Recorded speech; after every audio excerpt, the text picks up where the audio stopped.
Om Namo Bhagavate Vasudevaya.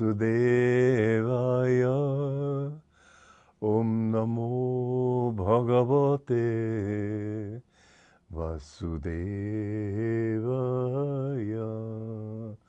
Om, I bow to the Lord Vasudeva. Joy to you, friends.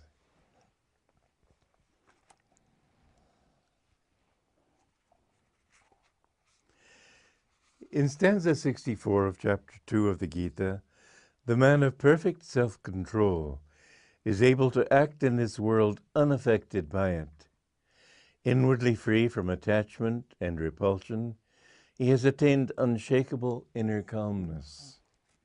Now, what we need to do, no matter what happens, this is not an easy thing to learn, but whatever happens doesn't affect you.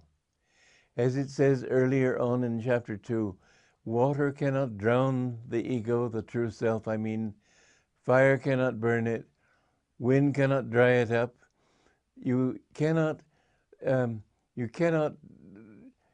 lose anything once you have attained this inner centeredness in the self.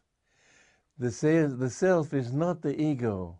As long as you are identified with your ego, so long do you have the feeling that whatever happens, happens to you. And you want success for yourself, which means that you will glory in that success and you will grieve when you don't have success. You will glory when you get what you want. You will grieve when you don't get what you want. You will glory when people like you, admire you, applaud you, etc. And you'll get upset and angry if they insult you or deprecate you or in any way try to make you out to be less than you think you are. The best way to find peace of mind is to simply give up being identified with this ego. And it's a very important practice throughout life, simply not to do anything that will emphasize in your own mind your ego. For example, when people insult you, if you get upset, you're being hurt twice, you might say. They've hurt you, now you're hurting yourself. Why not simply thank them? It doesn't matter what they think. It doesn't matter what opinions other people have to you. It seems to matter, but it doesn't matter to your true self. You can have all sorts of ignominy, and yet if you will remain inward in the self, then nothing can touch you. And so Krishna is saying, remain even-minded under all circumstances. That means that it doesn't mean that therefore you don't care if you do a good job. It means that you do your best, but you don't think of it as you doing it, and you're not doing it for yourself. We have to act, and we have to do our best. You want to pass your exams, don't you? And the way to pass your exams is to do well, whatever you do. Do it conscientiously. Do it, if you're a painter, try to paint well.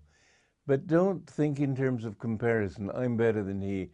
Which as soon as you have that thought, you'll have the other thought that, well, maybe he's better than I am.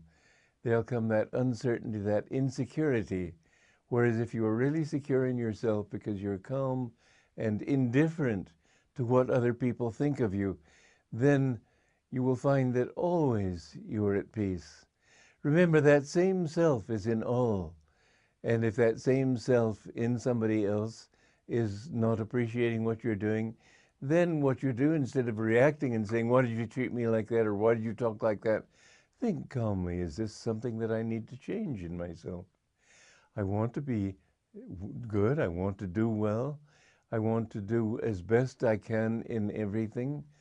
And when people dislike anything in you, then just impassively, impartially, examine yourself. If they're right, thank them.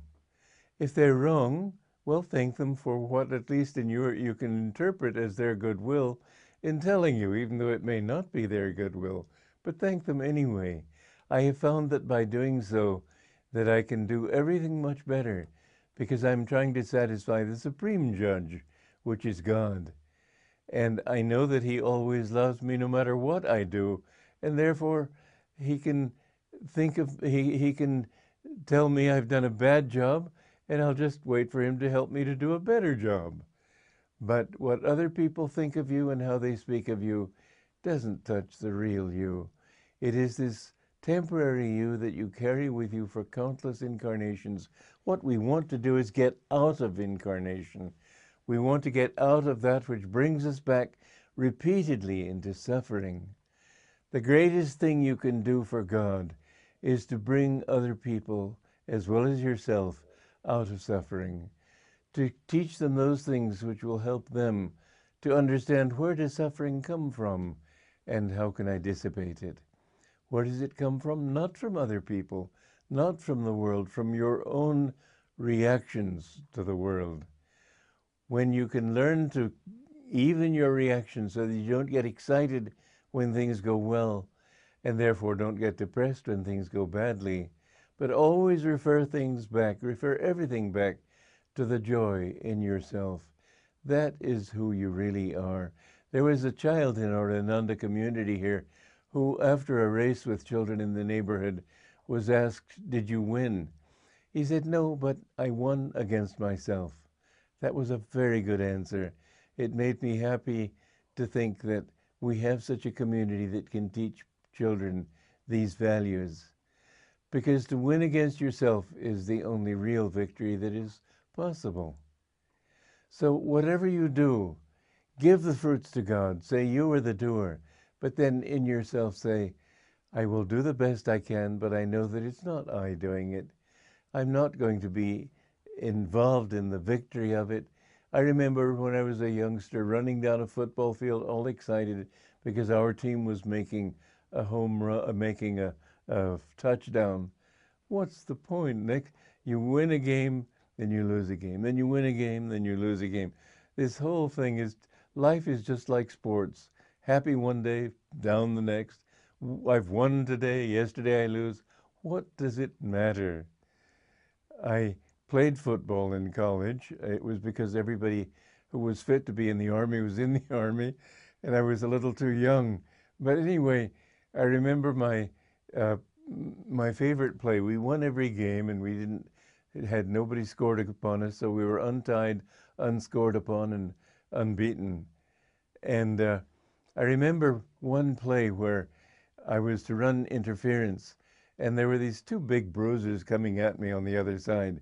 And I thought, well, I'll never take them both out. We only had 30 seconds left to play, and our runner was doing an end run.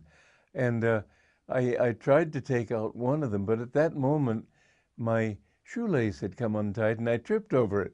So I sprawled headlong and took them both out, and we went for a home run. For a touchdown. And our team was all thrilled, and they were all congratulating me. And I said, look, it was a complete accident. I didn't do it. They wouldn't accept that. They wanted to feel that we had really won on our skill. But fortunately, I just wouldn't accept that. And I was perfectly happy to not have really done it with my will, although my ego would have wanted that. But what does it matter? Truth is what we are looking for. Truth is what we need in life. Be truthful under all circumstances. Never claim for yourself not only what you have done, but everything. Claim that God did it through you. And you will find then that even when you make mistakes, He will lead you gradually to doing things better and better. So, joy to you.